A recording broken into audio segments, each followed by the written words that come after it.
This channel does not promote any violent, harmful, or illegal activities. All content provided by this channel is meant for an educational purpose only.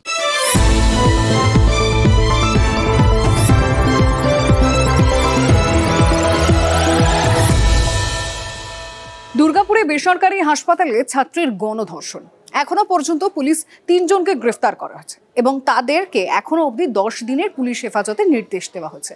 বাকি ২ জন আটক হয়েছে, তাদের মধ্যে একজন ওই নির্যাতিতা ছাত্রীর সহপাঠী বলে জানা যাচ্ছে। কিন্তু নির্যাতিতার বাবা বলছেন বাংলায় তার আস্থা নেই।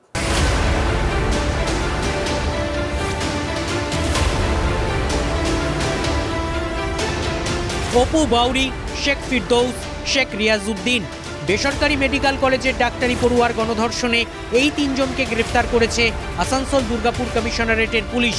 ধৃতদের কাছ থেকে উদ্ধার হয়েছে নির্যাতিতার মোবাইল ফোন। আটক করা হয়েছে শেখ নাসিরউদ্দিন ওরফে সম্রাটকে। পুলিশ সূত্রে খবর, ৪ জনই স্থানীয় বাসিন্দা। ঘটনাস্থলের কাছেই বিজরা গ্রামের বাসিন্দা ধৃতেরা।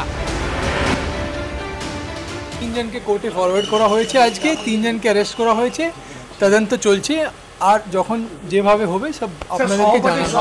৩ জনকে অ্যারেস্ট করকে কোর্টে আমরা তদন্ত চলছে, সব রকম অ্যাঙ্গেল দেখা হচ্ছে, সব চলছে। ঠিক আছে, থ্যাংক ইউ। এই মুহূর্তে আমি দুর্গাপুরের সেই জায়গাতে রয়েছি যেখানে সেই ডাক্তারি পড়ুয়াকে তাকে ধর্ষণ করা হয় এবং সবথেকে বড় বিষয়, পুলিশ এই সময় পুরো জায়গাটাকে ঘিরে ফেলেছে। ঘটনার প্রায় ৪৮ ঘন্টা হতে চললো, তারপরে কিন্তু পুলিশ এই জায়গাটিকে ঘিরেছে। ঘটনাস্থল থেকে নমুনা সংগ্রহ করেছেন ফরেনসিক বিশেষজ্ঞরা। অধরা অভিযুক্তের খোঁজে ড্রোন ওড়ানো হয়েছে। মেডিকেল কলেজের সিসিটিভির ফুটেজ খতিয়ে দেখে ঘটনার সূত্রগুলি জোড়ার চেষ্টা করছেন তদন্তকারীরা। বেসরকারি হাসপাতাল কর্তৃপক্ষের দাবি, সন্ধ্যে ৭টা৫৮ সহপাঠীর সঙ্গে ক্যাম্পাস ছাড়েন নির্যাতিতা। রাত ৮টা৪২ একা ফিরে আসেন ছাত্রীর সহপাঠী। এক্সিট গেটের সামনে ৫০০ মিনিট ঘোরাঘুরি করেন। রাত ৮টা৪৬ ফের চলে যান তরুণীর সহপাঠী। এরপর রাত ৯টা২৯ দুজনেই একত্রে ক্যাম্পাসে ফিরে আসেন। রাত ৯টা৩২ গার্লস হোস্টেলের দিকে যান নির্যাতিতা। বিবৃতি দিয়ে জানিয়েছে দুর্গাপুরের বেসরকারি হাসপাতাল কর্তৃপক্ষ। তারপরেও তারা কিছু রিপোর্ট করেনি। মেয়েটি হস্টেলে ফিরে যায় এবং হস্টেলে ফিরে যাওয়ার পরে শি ক্লেম যে আমার ফোন হারিয়ে গেছে এবং আমার সঙ্গে এরকম অ্যাসল্ট হয়েছে ক্যাম্পাসের বাইরে। সেই জন্য তখন তাকে সঙ্গে সঙ্গে ইনফর্ম করা হয় কনসার্ন ডিন এবং প্রিন্সিপাল এবং হসপিটাল অথরিটিকে। তাকে হসপিটালে ভর্তি করা হয়। She right now is under medication and observation. Police সূত্রে খবর, ধৃত ৪ জন এবং নির্যাতিতার সহপাঠীর বয়ানে বিস্তর অসঙ্গতি রয়েছে। মালদার বাসিন্দা নির্যাতিতার সহপাঠী ছাত্রীর সঙ্গে বেরিয়ে ফের একা ফিরে এলেন কেন? ফিরে আসার পরে ফের আবার কোথায় গিয়ে নির্যাতিতার খোঁজ পেলেন? এই বয়ানে কিছু অসঙ্গতি রয়েছে। সহপাঠীর দাবি, ধৃতদের মধ্যে ৩ জন কলেজ ক্যাম্পাস থেকে বেরোনোর পর থেকেই পিছু নিয়েছিল। অন্ধকার রাস্তায় আচমকা নির্যাতিতার হাত ধরে জঙ্গলে নিয়ে যায়। প্রশ্ন, তারপরে সহপাঠী ছাত্র কাউকে কিছু জানালেন না কেন? ওই নির্যাতিতার বাবার বয়ান অনুযায়ী তার যে সহপাঠী, তাকেও কিনারায় তদন্তের যে আতস কাছে তাকেও দেখা হচ্ছে, তাকেও রাখা হচ্ছে। দাবি করা হচ্ছে যে সেও এই ঘটনার সঙ্গে যুক্ত থাকতে পারে। পুলিশ সে ব্যাপারটাও খতিয়ে দেখছে। অন্যদিকে ধৃতদের বয়ানেও রয়েছে অনেক অসঙ্গতি। হেফাজতে নিয়ে মুখোমুখি বসিয়ে জেরা করতে চায় পুলিশ। সূত্রের খবর, নাসিরউদ্দিন এবং আরও একজনের নাম পাওয়া গিয়েছে। তাদের ভূমিকাও দেখা হচ্ছে। তো আস্থা তো এখন নেই, কেন আমি কি করে জানবো? ওখানে তো আমি অ্যারেস্টের খবর এখনও পাইনি। ওখানে অ্যারেস্ট করুন, দুষ্টামূলক কার্য অনুষ্ঠান করুন। যেমন আমার মেয়ে আজকে সাফার হয়েছে, কি ওরা আর এইভাবে আপনার বেঙ্গালোরের মেয়ে যেমন এই পরিস্থিতি না পড়ো, এইটাই আমি অনুরোধ। নির্যাতিতার বাবা সংবাদ মাধ্যমকে জানিয়েছেন তিনি মেয়েকে আর পশ্চিমবঙ্গে রাখতে চান না। শুনুন, আমি মুখ্যমন্ত্রীকে রিকোয়েস্ট করেছি, আমি এখানে সম্ভবত টিসি নিয়ে আমার ভুবনেশ্বরে অ্যাডমিশন করার জন্য আমি চিন্তা করছি। বিশ্বাস কি করে করব বিশ্বাস? আপনারা দেখছেন 24 ঘন্টা উপরে হয়ে গেল, কিছু অ্যাকশন আমি তো কিছু জানতে পারছি না স্টিল নাও। বলুন আপনি, আমি কিন্তু জানি না, আমার কাছে কিছু খবর। ক্যামেরায় নীলাদ্রি এবং মাখন পাত্রের সঙ্গে জয়ন্ত বিশ্বাস এবং মধুকল্পিতা চৌধুরীর report, TV9 Bangla. A tale of two airports. মুখ্যমন্ত্রী মমতা বন্দ্যোপাধ্যায় উত্তরবঙ্গে যাওয়ার আগে দমদম বিমানবন্দরে দুর্গাপুরের গণধর্ষণের ঘটনা নিয়ে বললেন, আবার বাগডোগরা বিমানবন্দরে বিমান থেকে নেমে তিনি অভিযোগ করলেন যে তার বক্তব্যের অপব্যাখ্যা করা হয়েছে। তার এই 1 থেকে 1.5 ঘন্টা বিমান যাত্রায় তাকে নিয়ে তোলপাড় বেঁধে গেল গোটা দেশে। তারপরে বিভিন্ন রাজ্যের ছেলেমেয়েরা যেখানে পড়তে আসে এবং তাদেরও আমি অনুরোধ করব রাত্রির বেলা না বেরোতে। আমি কিছু বলেছি, আমার কথা ডিস্টর্ট করা হয়েছে। মুখ্যমন্ত্রীর দুটো বক্তব্য, মাঝখানে ফারাক মেরে কেটে কয়েক ঘন্টা, তাতেই তোলপাড় হয়ে গেল গোটা দেশ। উত্তরবঙ্গ রওনা হওয়ার আগে দুপুর 2টো নাগাদ দুর্গাপুর গণধর্ষণ নিয়ে মুখ্যমন্ত্রী বলেন, So all the private medical college, whose responsibility? How they came out in the night at 12:30, and especially the girl child at night time, they should not be allowed to come out in the outside. They have to protect themselves also. There is a forest area. আর তারপরে বিভিন্ন রাজ্যের ছেলেমেয়েরা যেখানে পড়তে আসে এবং তাদেরও আমি অনুরোধ করব রাত্রির বেলা না বেরোতে, কারণ পুলিশ তো জানতে পারে না কে কখন রাত্রিবেলা বেরিয়ে যাচ্ছে। আর প্রাইভেট মেডিকেল কলেজেরও একটা দায়িত্ব আছে তাদের স্টুডেন্টদের টেক কেয়ার করা। পুলিশ তো বাড়িতে বাড়িতে গিয়ে বসে থাকবে না। এই বক্তব্য যেন রাজ্য বিজেপির কাছে হরিণ লুটের বাতাসা। রাজ্যের গেরুয়া নেতারা সমস্বরে সরব হয়েছেন। রাজ্যের অন্যতম পর্যবেক্ষক অমিত মালব্য সোশ্যাল মিডিয়ায় নিন্দা বিবৃতি পোস্ট করেছেন। বিজেপির নেট সৈনিকরা সোশ্যাল মিডিয়া ভরিয়ে দিয়েছেন। আপনি শুনবেন, আমি শোনাচ্ছি, শুনুন। ক্যামেরায় দিন। কি বললো? গার্ল চাইল্ডদের রাত্রে বেরোতে না বললেন এবং বললেন মহিলাদের সুরক্ষা, মহিলাদের নিজেদেরকে বুঝে নিতে। এটা পুলিশ মন্ত্রীর বক্তব্য, এটাই বাংলার মেয়ে। মুখ্যমন্ত্রীকে যদি বলতে হয় যে মহিলারা পশ্চিমবঙ্গে রাত্রেবেলায় কোথাও বেরোবেন না, তাহলে বোঝাই যাচ্ছে যে দুঃশাসন চলছে এখানে এ রাজ্যে। অপারেশন সিন্দুরে ভূমিকা সিং, সোফিয়া কুরেশি রাত্রিবেলা রাতের অন্ধকারে পাকিস্তানকে আঘাত করে এসছে অপারেশন সিন্দুরে, আর সেখানে পশ্চিমবাংলায় রাত্রিবেলা বলছেন ফরেস্ট আছে সামনে, এখানে মেয়েরা বেরোবেন না, জীবজন্তু খেয়ে নেবে তাদেরকে। কালকে বলবেন মহিলারা বেরোতে গেলে বোরকা পরে বেরোতে হবে, পরশু বলবেন মেয়েদের চাকরি করা হবে না, মেয়েদের এটা করা হবে না, মেয়েদের ওটা করা হবে না। এই যে তালিবানি মানসিকতা, এই তালিবানি মানসিকতার জন্য এই রাজ্য দিনের পর দিন পিছিয়ে যাচ্ছে। আরে এই নিদান তালিবানেও দেয় না, এই নিদান পাকিস্তানেও দেয় না, রাজ্যটাকে তার থেকে নিচে নামিয়ে দিচ্ছে। আপনার প্রতি ঘৃণা যে ব্যক্ত করবো তার কোনো ভাষা নেই। তিনি চাইছেন যে মহিলারা আবার সে মধ্যযুগীয় ব্যবস্থায় চলে যাক, যেখানে পর্দানসীন থাকবেন, ঘরের ভেতরে অন্দরমহলে থাকবেন। আমার বক্তব্য বিরোধী দলনেতার, সূর্যাস্তের পরে দোকান, অফিস, আদালত সব বন্ধ করে দিন লকডাউনের মতো, তাহলে মহিলারা বাড়িতেই থাকবেন। এটাই তো তালিবানি ফতোয়া। সব সাম্প্রদায়িক, সব মৌলবাদী, সব সঙ্গীরা এই কথাই বলে, যখন কোনো ধর্ষণ হয় মেয়েদের উপর দোষ দেয়। আমরা কখনোই বলতে পারি না দিনের সন্ধে হয়ে গেলে 12 ঘন্টা সময় আপনি ঘরে তালা বন্ধ রেখে দেবো, বাকি 12 ঘন্টার মধ্যে আপনি কাজ করবেন। That's absurd in 21st century. এই সব বক্তব্য, অভিযোগ, নিন্দা, সমালোচনাই হয়েছে কয়েক ঘন্টার মধ্যে, যে সময়টা মুখ্যমন্ত্রী বিমানে ছিলেন। বিকেলে হাসিমারায় নেমে মমতা বন্দ্যোপাধ্যায় অভিযোগ করেন তার বক্তব্যের বিকৃত ব্যাখ্যা হয়েছে। আমি কিছু বলেছি, আমার কথা ডিস্টর্ট করা হয়েছে। প্লিজ আপনাদের একটা রিকোয়েস্ট করব, আমাকে আপনারা কোয়েশ্চেন করবেন আর তারপরে ডিস্টর্ট করবেন।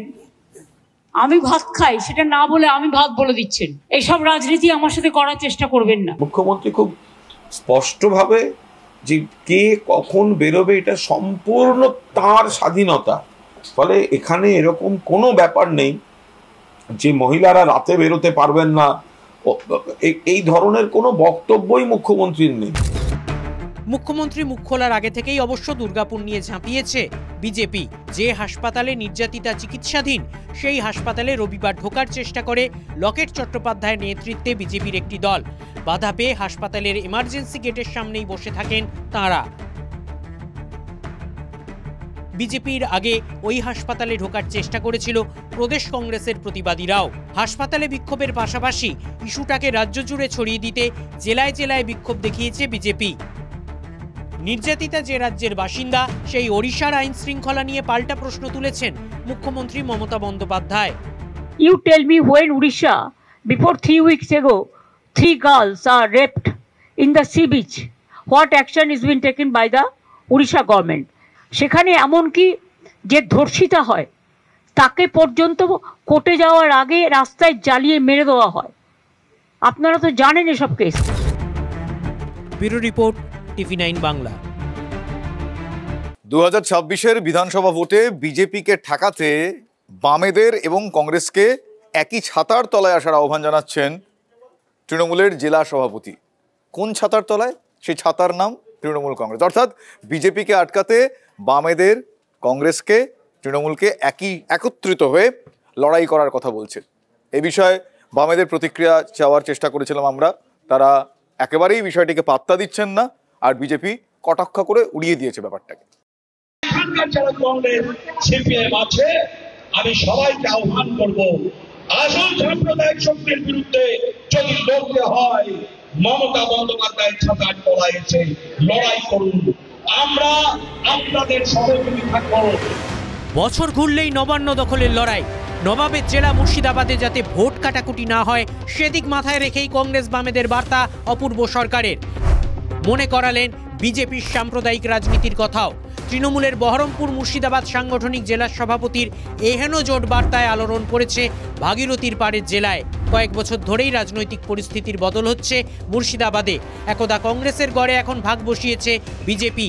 2021-এর বিধানসভা ভোটে 22টির মধ্যে ঘাসফুলের ঝুলিতে গিয়েছিল 20টি আসন, অথচ হাতুড়িকে শূন্য করে 2টি আসন ছিনিয়ে নিয়েছিল পদ্ম শিবির।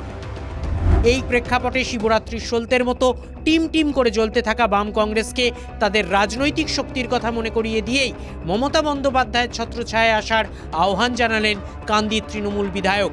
সিপিএম কংগ্রেস যখন এই বাংলায় 3% 4% ভোট পাবে, তাহলে সেই ভোটটা নষ্ট করার অর্থ হচ্ছে ভোট কাটুয়া দলে পরিণত, অর্থাৎ সাম্প্রদায়িক শক্তিকে আগমনের পথ প্রশস্ত করে দেওয়া। ভারতবর্ষের সংবিধান রক্ষার্থে মমতা বন্দ্যোপাধ্যায়ের হাতকে শক্ত করুন।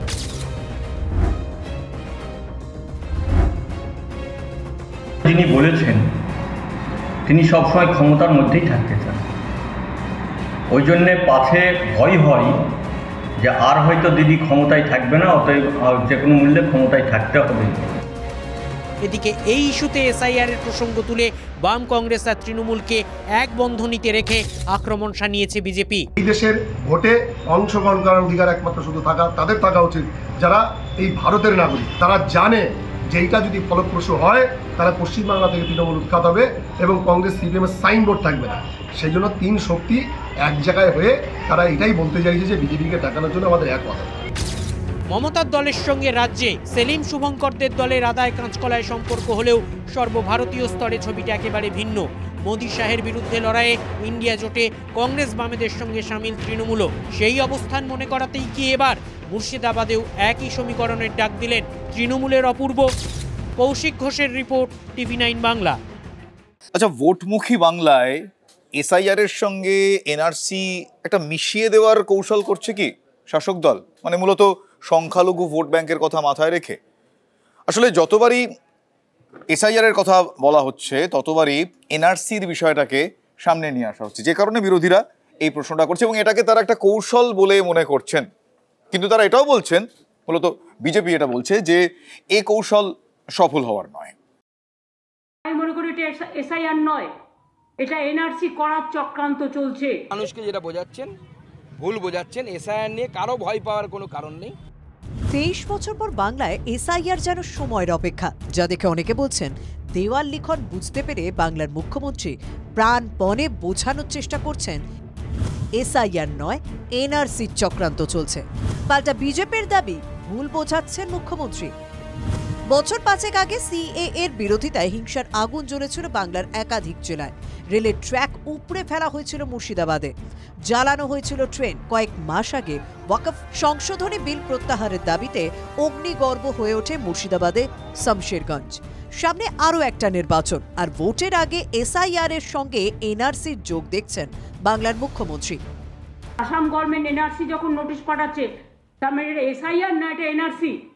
আমি শুনেছি স্বরাষ্ট্রমন্ত্রী নিজে কোনো একটা পার্টির মিটিংয়ে কিছু ইনস্ট্রাকশন দিয়ে গেছেন এবং সেখানে বলেছেন অনেক নাম আমরা বাদ দেব। মুসলিম সহ সমস্ত সম্প্রদায়ের মানুষকে বলবো, লোকের কথায় কান নিয়ে গেল চিলে আপনি দৌড়বেন না, কি হচ্ছে আগে দেখুন। মানুষকে যেটা বোঝাচ্ছেন ভুল বোঝাচ্ছেন। এসআইআর নিয়ে কারো ভয় পাওয়ার কোনো কারণ নেই। এসআইআর এর ফর্মুলা খুব সিম্পল। এসআইআর এর ক্ষেত্রে যখন এনআরসি প্রসঙ্গ টেনেছেন বাংলার মুখ্যমন্ত্রী, তখন ফের বাংলায় এনআরসি নোটিশ। কিছুদিন আগে কোচবিহার, তারপর আলিপুরদুয়ার, এবার অসম সরকারের ফরেনার্স ট্রাইব্যুনালের নোটিশ পেলেন নদিয়া জেলার 2 বাসিন্দা। তাদের বাড়ি ধুবুলিয়ার সোনডাঙ্গা গ্রামে, যারা বেশ কয়েক বছর আগে কাজ করতে গিয়েছিলেন অসমে। বিজেপি শাসিত রাজ্য থেকে নোটিশ পেয়ে ঘুম ছুটেছে দুজনের।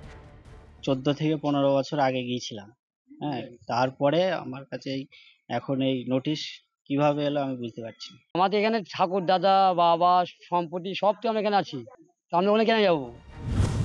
অসম সরকারের এনআরসি নোটিশকে সামনে রেখে 2-4 অঙ্ক কষছে তৃণমূল।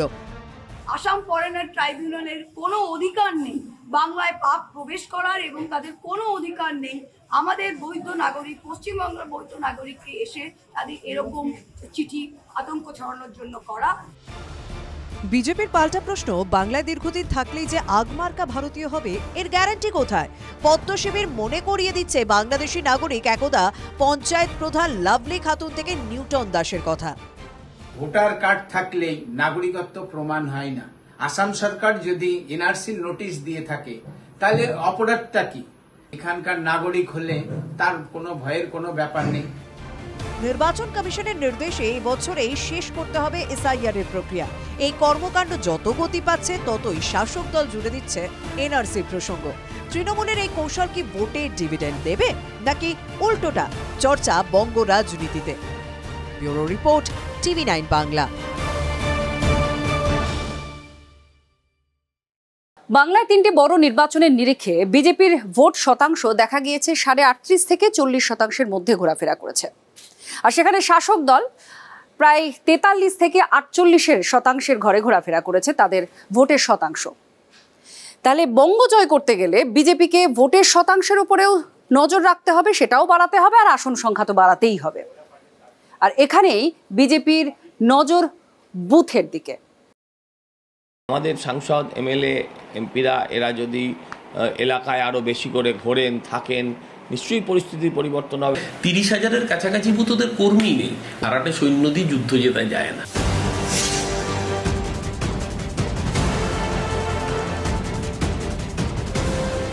রাজনীতির কারবারিরা বলে থাকেন, বুথে যার শক্তি, আসল শক্তি তারই। সেই পথ ধরেই সাফল্যের সরণিতে এগোতে চাইছেন বাংলার বিজেপি 26-এর নির্বাচনের ইনচার্জ তথা কেন্দ্রীয় মন্ত্রী ভূপেন্দ্র যাদব। বুথ যেত, নির্বাচন যেত, বঙ্গ বিজেপিকে মন্ত্র ভূপেন্দ্র যাদবের। পাশাপাশি 26-এর কুরুক্ষেত্রে বিজেপির টার্গেট অন্তত 153টি আসন। বিজেপি কোন বুথে জিততে পারে তার তালিকায় জোর দিচ্ছেন বঙ্গ বিজেপির নির্বাচনী পর্যবেক্ষক। এখন বাংলায় বুথের সংখ্যা 80,000-এর সামান্য বেশি। বিধানসভা ভোটের আগে আরও 14,000 বুথের সংখ্যা বৃদ্ধি পেতে চলেছে। সেই অঙ্কে বুথেই নজর ভূপেন্দ্র যাদবের। রাজ্যের বেশ কিছু আসন রয়েছে যেখানে বিজেপি আর তৃণমূলের ভোট শতাংশের ফারাক 5 থেকে 6%। সেই আসনের কোন কোন বুথে জেতা যাবে সেই তালিকা তৈরির উপরেও গুরুত্ব দিয়ে বাংলায় সমীকরণ বদলাতে চান কেন্দ্রীয় মন্ত্রী। যেটা আমাদের নেতৃত্বের সাথে যে আলোচনা হয়েছে, যে সিদ্ধান্ত হয়েছে, সেটা কখন আমি সংবাদ মাধ্যমে আলোচনা করতে পারি? ন্যূনতমটা নিয়ে আলোচনা করছেন কেন? সর্বোচ্চটা নিয়ে ভাবুন। গতবার বলেছিল আপকি বাদ 200 পার, এখন 153 নেমেছে। তো নিজেরাই বুঝতে পারছে 53টা পাবে কিনা সন্দেহ আছে। আগামী দিন এরকম চললে পরে লিডার অফ অপোজিশন হওয়ার মতো যে 30টা আসন পেতে হয়, সেটাও পাবে না ভারতীয় জনতা পার্টি। 2019-এর লোকসভা ভোটের নিরিখে রাজ্যে তৃণমূল 164, বিজেপি 121, কংগ্রেস 9টি আসনে এগিয়েছিল। 21-এর ফল বলছে তৃণমূল জেতে 213টিতে, বিজেপি পায় 77টি আসন, বাম কংগ্রেস ছিল 0। আবার 24-এর লোকসভা ভোটে তৃণমূলের লিড ছিল 192টি আসনে, বিজেপি লিড পায় 90টি আসনে, কংগ্রেস এগিয়েছিল 11টি, সিপিএম লিড পায় 1টিতে। এই প্রেক্ষাপটে 26-এর মহাযুদ্ধে বঙ্গ বিজয়ের লক্ষ্যে বড় টিম গড়েছে বিজেপি। সেই টিমের গুরুত্বপূর্ণ মুখ ভূপেন্দ্র পই পই করে দলের নেতাদের বোঝাচ্ছেন বুথের গুরুত্বের কথা। কেন্দ্রীয় মন্ত্রী তথা পর্যবেক্ষকের ফর্মুলা ধরে বিজেপি কিভাবে এগোয় তা নিয়ে কৌতূহল রয়েছে বঙ্গ রাজনীতিতে। প্রদীপ্ত কান্তি ঘোষের রিপোর্ট, TV9 বাংলা। এক সপ্তাহ আগে আজকের দিনেই উত্তরবঙ্গে মহা বিপর্যয় হয়েছিল। ঠিক আজকের দিনেই আমরা দেখেছিলাম সেই ভয়াল রূপ। আচ্ছা, শুধু কি প্রকৃতি দায়ী এর জন্য? মানুষ নয়। তার কারণ নদীর পাড়ে একের পর এক বসতি গড়ে উঠলো কিভাবে? আমরা দেখলাম শিলিগুড়ির পোড়াঝাড় মহানন্দার জলে ভেসে গিয়েছে।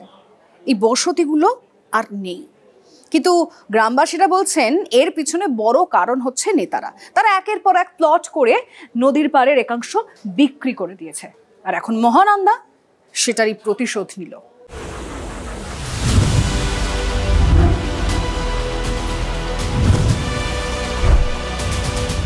বাংলা প্রবাদ পুকুর চুরি, বাস্তবে নমুনাও দেখেছেন অনেকে, কিন্তু তা বলে নদীর চর চুরি?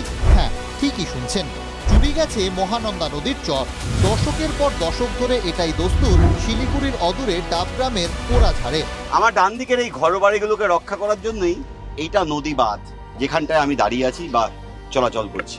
আর ঠিক আমার বাঁ দিকে কিছুটা এগোলে মহানন্দা, আর এই মাঝের যে বিস্তীর্ণ অংশটা, এই অংশটাকে তোলাবাজির চর বললে বোধহয় ভুল হবে না। এটাও তো নদীরই চর। নদীর চর, কিন্তু এখন তো এতগুলো মানুষ, গরিব মানুষ, আমরা কোথায় পাবো এত টাকা দিয়ে জায়গা কেনার জন্য? তাই জন্যই আমরা এখানে আশ্রয় নিয়েছি।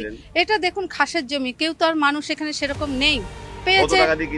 তখন তো আমরা 1,20,000 করে কিনেছিলাম। এখন কত করে বিক্রি হয়? এখন 4 লাখ এরকমই হবে হয়তো। কারা জমি বেচেছে? মনসাধু পার্টি করে? হ্যাঁ, উনি জানি না পার্টি করে না দালাল করে না, কিন্তু উনি বলছে আমাদের জমিন, উনি আমাদের কাছ থেকে নিচে টাকা নিয়ে ইয়ে করতে। উত্তরবঙ্গে ভয়াবহ বিপর্যয়, প্রকৃতির সঙ্গে ছেলে খেলার এই নির্মম ফল, তার ধ্বংসলীলার অসংখ্য উদাহরণ আপনারা দেখেছেন TV9 বাংলার পর্দায়। মহানন্দার ধারের পোড়াঝাড় অল্পের জন্য বেঁচে গেছে, তবে ক্ষতচিহ্ন এঁকে দিয়ে গেছে মহানন্দা। নদী ও বাঁধের মাঝের অংশে গড়ে ওঠা কয়েকশো বাড়ি ভেসেছে নদীর জলে।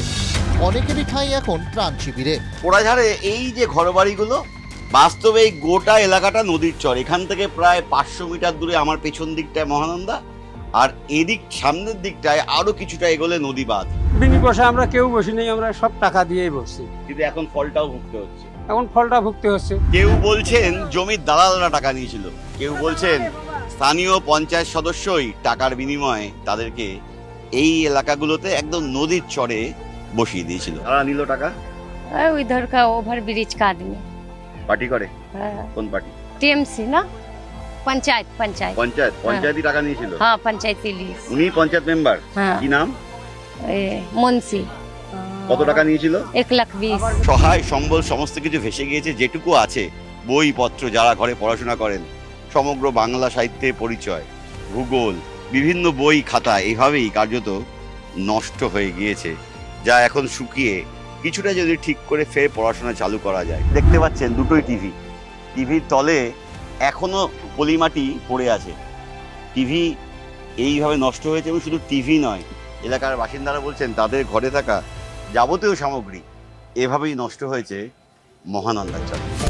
ক্ষতিগ্রস্ত কলোনিতে এদিন হাজির হয়েছিলেন তৃণমূল নেতারা, শুনুন তাঁরা কি বলছেন। বাসিন্দারা বলছে শাসক নেতারা এই টাকার বিনিময়ে বসিয়েছে, নামধামও বলে দিচ্ছে কারা কত টাকা নিয়েছে।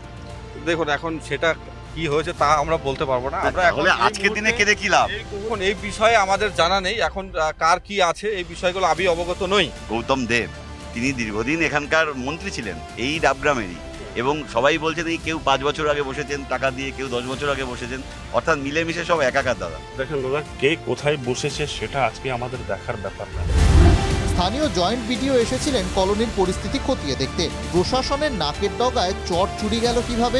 এটা তো পুরোটাই নদীর চর।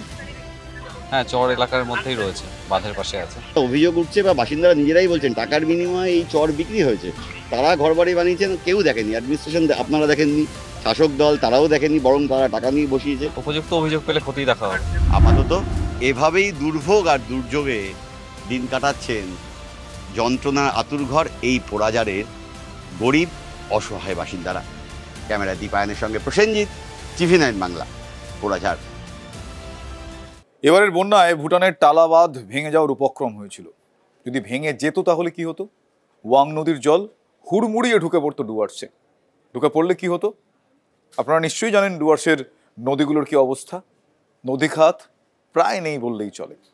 কি হতে পারতো, সম্ভাবনাগুলো কি কি ছিল, আমরা ময়না তদন্ত করেছি, দেখুন। ভুটানে জল নিয়ে বারবার সরব হয়েছেন মুখ্যমন্ত্রী মমতা বন্দ্যোপাধ্যায়।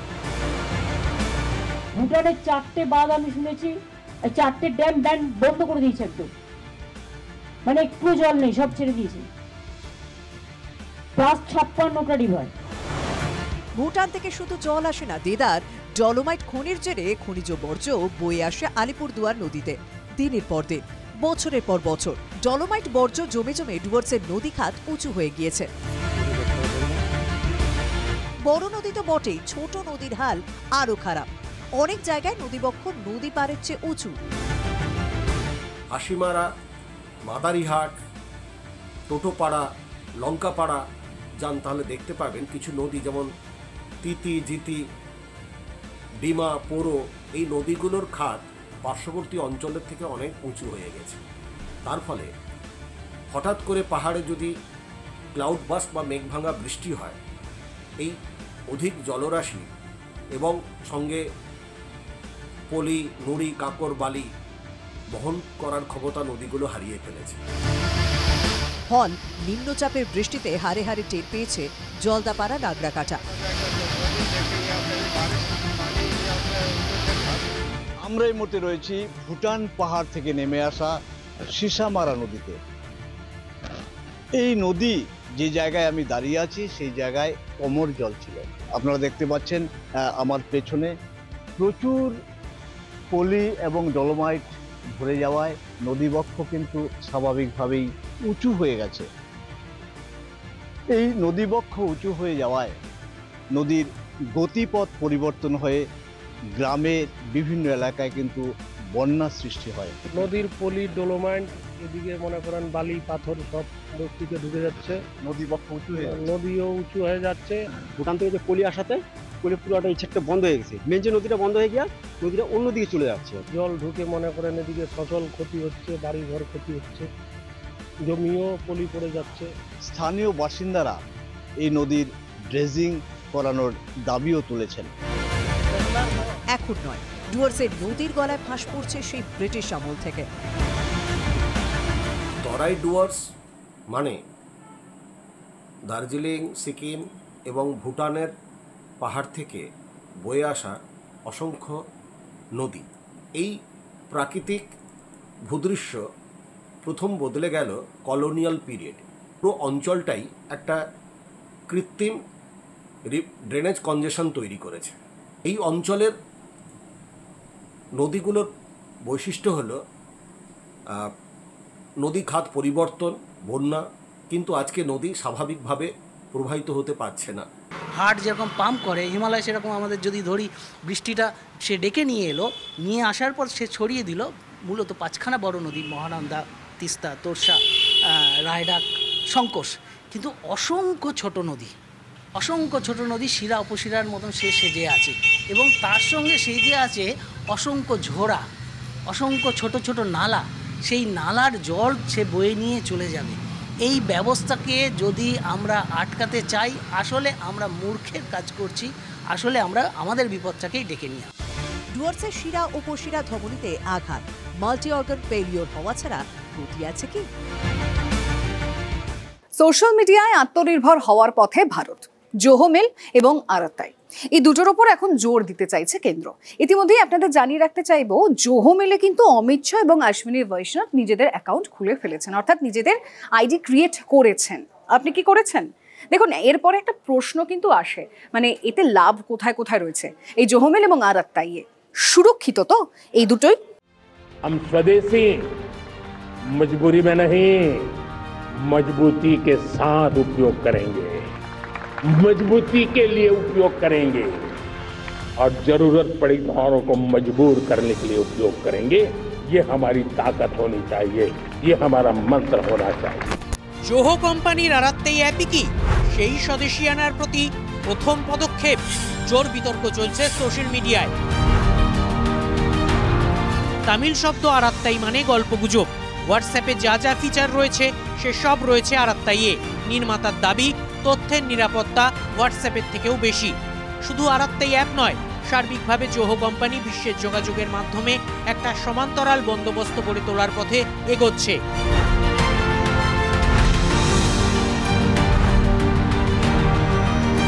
জিমেল, গুগল ও মাইক্রোসফট যা যা পরিষেবা প্রদান করে জোহো কোম্পানির প্রোডাক্টগুলি সেসবই কভার করে। কেন্দ্রীয় স্বরাষ্ট্রমন্ত্রী অমিত শাহ ইতিমধ্যেই নিজের ইমেল জোহোয় শিফট করেছেন। তার মানে জোহোর প্রমোশন কেন্দ্রীয় সরকার শুরু করে দিয়েছে। কিন্তু গুগলে অভ্যস্ত ভারতীয় সমাজ কি নতুন বন্দোবস্তে মানিয়ে নিতে পারবে? হঠাৎ করে চেঞ্জটা পসিবল না। হঠাৎ করে করতে গেলে আগে যেটাই বললাম যে অ্যাওয়ারনেস, এটা আপনাকে করতেই হবে যে জোহো কীভাবে ইউজ করবে। সবাই জানে না। আমি যেমন ফ্রম দ্য টেকনিক্যাল ব্যাকগ্রাউন্ড, আমি ইআরপি, এসএপি, জোহো আমি এগুলো ইউজ করেছি, ইন্টিগ্রেট করেছি, আমি জানি। কিন্তু সবাই তো জানবে না, তো সেই অ্যাওয়ারনেসটা আমাদের করাতে হবে। এখন জোহো আসছে, জোহোর পরে অন্য কিছু আসবে, তো আই গেস ওটার প্রপার ট্রেনিং দরকার প্রত্যেকটা ইউনিটের, প্রত্যেকটা ডিপার্টমেন্টের। স্পেশালি যারা একটু বয়স্ক আছে, পুরোনো দিনের লোক, 50+ ইয়ার্স, তারা জিমেলে ভীষণ কমফর্টেবল, কারণ জিমেলটা খুব ইউজ করা ইজি, মানে একটা বাচ্চাকে দেখালেও সেটা মেল করতে পারবে। তো জোহো অতটা ইজি নয়, একটু টাইম টেকিং। আমার মনে হয় প্রপার ট্রেনিং দিলে, যদি জোহো থেকে ট্রেনিংটা দেওয়া হয়, তাহলে অনেকটা অ্যাডাপ্টেবিলিটি বাড়বে। যে কোনো মানুষের কাছে একটা স্মার্টফোন থাকলে তার জিমেল আছে, এটা ম্যান্ডেটারি হয়ে গেছে জিনিসটা। এই যে জোহোর যে ব্যাপারটা বলছি, এই জায়গাটা আসার মেন কারণটাই হচ্ছে গভর্নমেন্ট এটা ভাবতে শুরু করেছে, যেটা ইন্ডিয়ার যে যত মানুষ, সাধারণ মানুষ বা যারা এখন আমরা এখানে বাস করি, তাদের ডেটা সিকিউরিটির কথা মাথায় রেখে। অনলাইনে সাইবার দস্যুরা ফাঁদ পাতে, পদে পদে বিপদ ওঁত পেতে থাকে। জোহো কি সেদিক দিয়ে নিরাপদ? এমন তো হয়নি, আজ অবধি কোনোদিন এটা প্রমাণিত হয়নি যে আমার আর তোমার ভিডিও কলের যে কনভারসেশনটা হয়েছে সেটা পাবলিক হয়ে গেছে। হয়তো এটা কোনোদিনও সম্ভব নয়, রেকর্ড করাও সম্ভব না, ওটা এনক্রিপ্টেড থাকে। তো আমি বলবো এখানেও ডেফিনেটলি এইসব সিকিউরিটি ফিচার্স করছে। আমি এটাও দেখলাম জোহোতে মাল্টি ফ্যাক্টর অথেন্টিকেশন নিয়ে এসছে। তো এগুলো অনেকটা effective for the data security. এবং গভর্নমেন্ট যেটা চিন্তাভাবনা করছে, যেমন চায় না কোনো দেশের কিছু প্রোডাক্ট ইউজ করে না, তাদের সব কিছুই দেশের inbuilt for the data security. তো সেক্ষেত্রে ইন্ডিয়া এখন বুঝতে পেরেছে এইসব ওয়ার বা সারা দেশে যে প্রবলেম বা ক্যাবসটা চলছে, তাতে এখন মানুষের প্রথম অ্যাটাকটাই করছে হচ্ছে হিউম্যান বিংয়ের ওপর না, তার ডেটার ওপর। তো data security is a future. বিজ্ঞান অভিশাপ না আশীর্বাদ, জানিয়ে প্রশ্নটা ম্যাড়ে ছোটবেলা থেকে আমরা শুনে আসছি।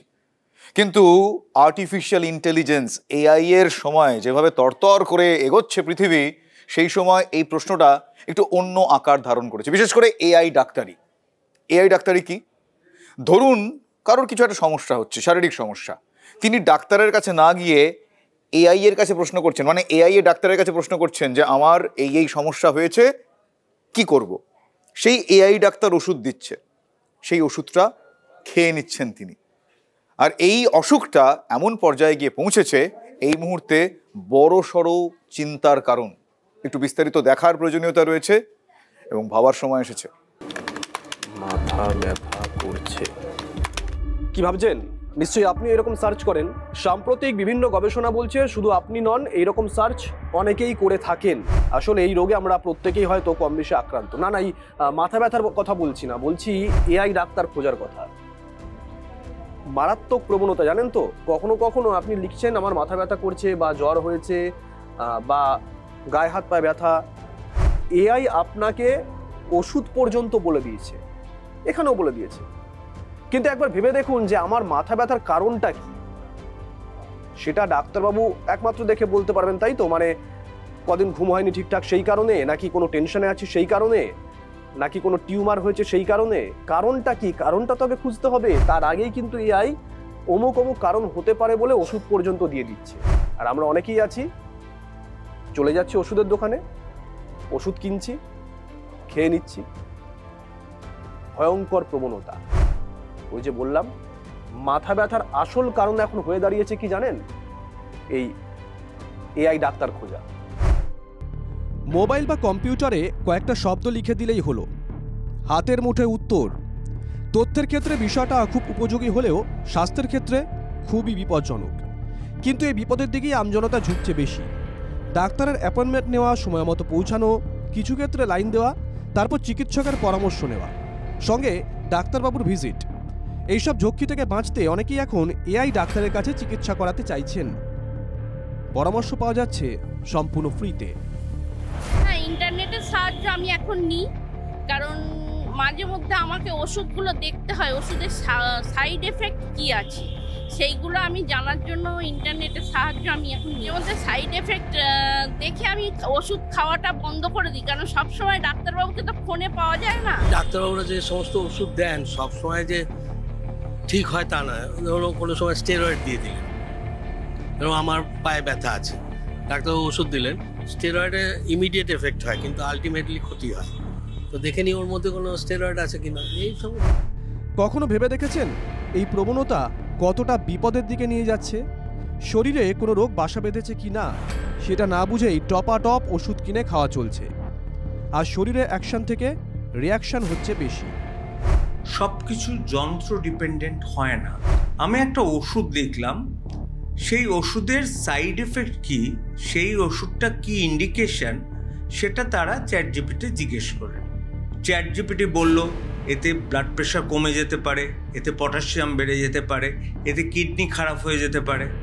এবার মুশকিলটা হচ্ছে কি, এই যে সমস্ত সার্চ ইঞ্জিনের যে নলেজগুলো আসছে সেগুলো তো একটা নলেজ। এবার কোন পেশেন্টের উপর কোন ওষুধটা দিলে তার সাইড এফেক্ট হবে কি হবে না সেটা ডিসাইড করে তবে তো আমরা দিই। এবার ভাবুন, বিজ্ঞান আশীর্বাদ না অভিশাপ? Bureau report, TV9 Bangla.